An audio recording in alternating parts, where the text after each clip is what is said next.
Nongeye kubasuhuza bakunzi ba The Image nk'uko mubibona muri kumwe nanjye Faustine nshimishijwe no kubana namwe muri kano kanya. Niba utarakora subscribe kiri icyo gihe kandi niba utanayikoze nonaha nizere ko video iri bujye kurangira wayikoze kuko ndabizi neza kuri wirebe video yose. Kano kanya rero tugiye kuganira ku bintu byitwa urukundo. Urukundo hariho urukundo rw'ubwoko bubiri abantu bakeneye. Izo nkundo zombi abantu barazikeneye ariko iyo udasobanukiwe neza aho bitandukaniye, aho izo nkundo zombi zitandukaniye, ushobora kugira ikibazo mu mibanire yawe n'abandi cyangwa mu rukundo muri rusange. Habaho inkundo z'ubwoko bubiri. Habaho urukundo rwitwa intention love, hakabaho n'urukundo rwitwa emotion love. Izo nkundo ni inkundo ebyiri zitandukanye mu buryo bushoboka cyane. Izo nkundo kandi zirakenerana kuko ziruzuzanya ariko ntabwo rumwe rudahari urundi rwaba rufite umumaro. Birashoboka ko ushobora kubimanaginga intention love ikagira umumaro ariko emotion love biragoye kuba idafite intention love ntabwo byakunda. Emotion love rero ni iki? Intention love ni iki? Kibanza ni iki? Emotion love ni urukundo ruzanwa n'amarangamutima y'umuntu. Ni rwa rukundo umuntu avuga ati genda mukunda. Ni rwa rukundo umuntu ashingiraho avuga ati jyewe ntamubonye napfa. Ni rwa rukundo rutuma mu mutwe wawe hahoramo wa muntu ukamutekereza, ukamukumbura, ukamukunda, ukamuhamagara buri kanya, ukumva buri kintu cyose wakimubwira, ukumva utamureba ukumva nta mahoro ufite, ukumva nagutekaniye. Ni rwa rukundo umuntu abona undi akamera ngo umuntu mwiza nk'uriya abaho, umuntu nishimiye nk'uyu abaho, uyu muntu nyine ukabona aragukuruye. Ni rwa rukundo rurimo attraction nyinshi, rurimo gukurura cyangwa gukururwa na mugenzi wawe cyane. Ariko urwo rukundo, I'm very sorry to disappoint you, that love fades. Urwo rukundo rurashira, rurashonga kabavuga, rushonga nk'isabune. Rero akaba niyo mpamvu umuntu wagize emotion love agomba kwitwararika. Urwo rukundo rw'amarangamutima yego ni rwiza kuko rurakenewe, by the way rugutera no kumva wishimye, izamura imisemburo y'ibyishimo. Niho ubona umuntu ukumva urishimye kuba uri kumwe nawe, ukumva isi n'ijuru bikurangiriye, ukumva mumeze nk'aho ari mwe mwenyine muba kuri iyi si. Nibwo bita emotion love. Urwo rukundo rero bitewe n'igihe, bitewe na situation, bitewe n'impamvu zitandukanye, bitewe n'ibyo wari witeze muri wa mugenzi wawe utabona, rurashira. Akaba ariyo mpamvu rwunganirwa na intentional love. Intentional love ni rwo rukundo rw'ingenzi ariko ni rwa rukundo tuvuga ko rutabaho ahubwo umuntu arema.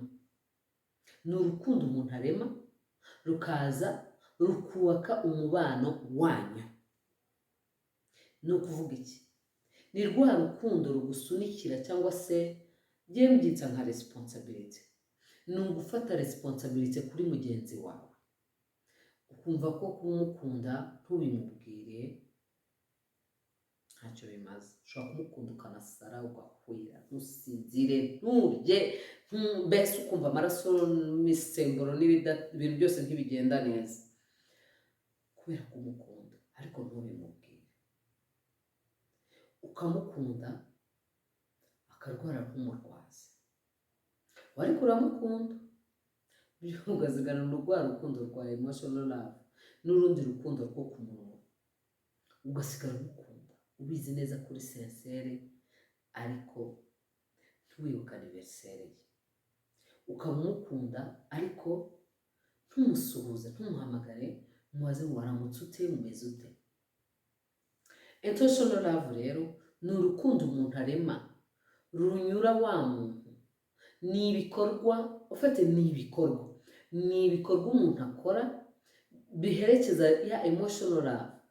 Urabizi ko emotional love ishobora kuba idahari umuntu akayifekinga, akayirema, ku buryo umuntu uri kubikorera kubera ko hari intentional love wa creating waremye, kubera ko hari intentional love, wa muntu akagira ngo ufite emotional love, wa muntu akajya avuga ati ngewe uriya muntu arankunda umwuka waraheze, arankunda cyane, arankunda kubera ibikorwa ukora, uramuhamagara, uramuhangayikira, umubwira amagambo meza, umuha ibyo akeneye byose, uhaza kwifuza kwe, uramurwaza iyo arwaye, uramufasha aho akeneye ubufasha. Rero intentional love niyo ikenewe cyane cyane ku bantu bubatse urugo, ni nayo ikunze kubura abantu bagasenya. Kubera iki? Iyo ukunda umuntu akenshi ubisanga umutegerejemo intentional love, yakagombye kuba akora ibi, yakagombye kuba abigenza atya, yakagombye kuba amfata atya, ugasanga umuntu nibyo agutegerejemo. Nawe rero kubera ko uzi ngo ndamukunda, abagabo cyane cyane bakunze kubikora, mbare kubagarukaho, abagabo nibo bakunze kubikora, ugasanga njyewe ndamukunda, namugize ntese, umugore akaguhamagara, none se uri hehe, uko watinze gutaha, wenda reka tuvuge ko aba bikubajije, wenda simbizi ibyo ngibyo sindi ngo nabyinjiremo, ariko icyo nshaka kuvuga ni uko hari igihe umugabo ahita yihutira kumubwira ngo se wabuze icyo urya, wabuze icyo unywa, wabuze uburiri bwawe nabujyanye, oya urashaka iki? Ntabwo ibintu byose ukeneye byose ubifite, ariko aragukeneye wowe. Muri umuntu uri ufite intentional love nta nubwo birinda bigeraho, ahamagara umugore we cyangwa umukunzi we amwe ati ushobora gutaha ntinze, ndi kumwe n'abashuti banjye turataha dutinze. Njya nkunda kubibona nubwo wenda abantu benshi batabikunda, ariko ugasanga rimwe na rimwe aramubwira ati ndi kumwe na runaka na runaka, kugira ngo amuhe security, akamubwira ati ngaba, wenda akanamuha n'umwe muri bo ngo bavugane, nubwo biba bitari ngombwa ku muntu kwizera umubwiye gutyo biba bihagije, cyane ko nta kintu kiba bakuziho. So rero emotional love ni urukundo umuntu arema, ni ibikorwa bigaragaza urukundo cyangwa bihamya urukundo. Igihe cyose emotional love igonganye cyangwa se rwa rukundo rwa karemano, nirwo nakwitwa rwa karemano, kubera ko nirwo ruza utabigizemo uruhare, utabipanze. Urwo rukundo iyo ruje mu mutima wawe, hanyuma naho wabibwira uwo ukunda, iyo wenda tuvuge nk'urugero, reka mbahe nk'urugero, usanze wenda tuvuge niba ari nk'umuhungu ukunda umukobwa, ugasanga wenda uwo mukobwa anywa inzoga, ni umusinzi. Kunywa inzoga it's okay, ariko ni umusinzi, rwa rukundo it's fades, rutangira kugabanuka, kuko wenda niba ari nk'umukobwa utekereza kuzagira umugore, haba hatangiye kuba ikibazo. Ese uyu mukobwa usinda wenda akarara mu kabari nijoro, akaba ageze isaha atarataha, cyangwa se wenda akaba anasinda akatakara mu nzira bakamutoragura, ubu ngubu namugira umugore? Ese yazabasha kurera abana? Yazabona umwanya wo kurera abana? Ko yabona umwanya wese ahumarira mu kabari? Ugasanga utangira kwibaza ibibazo byinshi, ugasanga utangiye kumujajinga wenda n'uburyo buri negatifu bitandukanye nuko ateye. So rero iyo emotional love itangiye, cyane cyane nk'abantu bubatse urugo, usanga umuntu ko wamutekerezaga arakujijishije, ariko mumaze kubana ubonye n'undi muntu uri completely different, utandukanye cyane n'umuntu mwakundanye, rwa rukundo rutangira kugabanuka. Ariko iyo hari intentional love kandi iri mutual, y'abantu mwembi muyihana, ari mpanguhe, ari win-win situation, biroroha cyane. Ubwo rero twitoze kugira intentional love, cyangwa se urukundo, ibikorwa biherekeza urukundo, ibikorwa bifasha urukundo. Ukamenya ngo niba umugore wawe yabyaye, yabaye umunyantege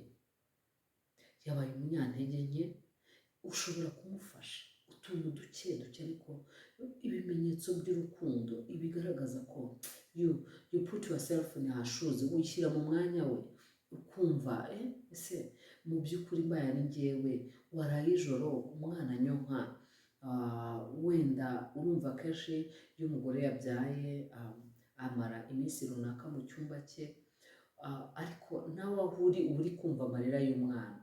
ese uyu mwana iyo arira ukabyumva kuzi ko gusinzira bigorana, kenshi abagabo biranabagora, noneho byamugora akavuga ati njye noneho simbyumva ukuntu ngomba kurara ijoro, uwo mwana afite ikihe kibazo, ntube wanaza ngo umuterure. Hari igihe umwana si ubona ko ari umwana w'uruhinja, hari n'igihe uwo mwana aba akeneye ko se aza akamukoraho akumva wenda impumuro ya se. Hari igihe uwo mwana aba akeneye ko mama we nawe afite stress, umwana arayonka akayumva. Kubera iki? Ntabwo ari gusinzira neza muri iyo minsi. Umufashije umwana ho gakeya, ukamuzembazembya niyo byaba ku manywa, ukamuhendahenda, hanyuma akaryama nawe, biba byiza kurushaho. Umumama nawe amenya yuko umugabo wamukunze. Niba hari ibitagenda neza, intambwe yawe kugira ngo ibyo bintu ubashe kubikemura, wenda byange ariko wateye intambwe, ni iyihe? Dukwiriye kwibanda cyangwa urukundo rwibanda ku bikorwa, kuko nirwo rukenewe cyane ku bantu bari engaged to each other, abantu wenda bafatanyeho imishinga hagati yabo, cyangwa se babana n'ubusanzwe. Ni byiza yuko dukora icyo kintu. So rero nabashishikariza kwita kuri urwo rukundo. Mwari kumwe nanjye Faustine, mukomeze kuryoherwa na The Image, kandi Imana ikomeze kubaha umugisha. Niba utakoze subscribe, ndibaza ko noneho ubu ngubu wemeranyijwe n'umutima wawe ko ugomba kuyikora. Urakoze cyane rero, kandi urakoze kuba warebye iyi video ukayirangiza. Ni iby'igiciro kuri njyewe. Ndabakunda cyane. Bye bye.